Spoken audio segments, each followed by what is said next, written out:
A poor village boy's pure love, a heart-touching rural love story. There was a poor village boy. His father was a farmer, and they barely had enough money to get by. She was attracted to the boy's simplicity and purity.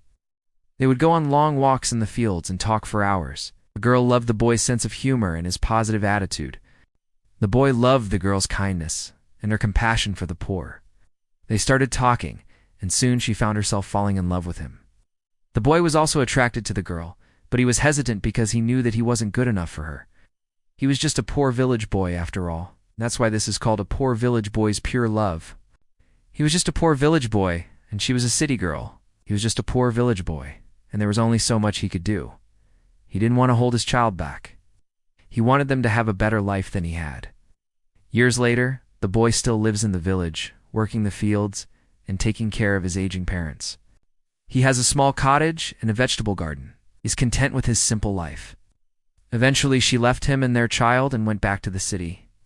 The boy worked in the fields from sunrise to sunset to help his family. Despite his difficult life, he was a happy and kind-hearted person. He was known for his honesty and integrity. He knew that he could provide for a family, and he did want to drag the girl down with him into poverty. Worked harder in the fields, and he saved every penny he could. The girl was very grateful for the boy's hard work. She knew that he was doing everything he could to give their child a better life. He tried to convince her to get an abortion, but she refused. She loved the boy, and she didn't care about his poverty.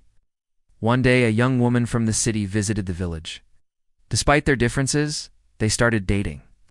As the relationship progressed, the girl became pregnant. The boy was overjoyed, but he was also scared. When the baby was born, the boy was even more determined to provide for his family. However, as the years went by, it became clear that the boy would never be able to provide for his family the way that she wanted. The boy was devastated, but he knew that it was for the best. Though he never forgot the girl. Often wonders how she is and how his child is doing. He knows that they are better off without him. The end. If you like this story, then you'll definitely love the ones I have in store for you. So make sure to stay tuned for more updates.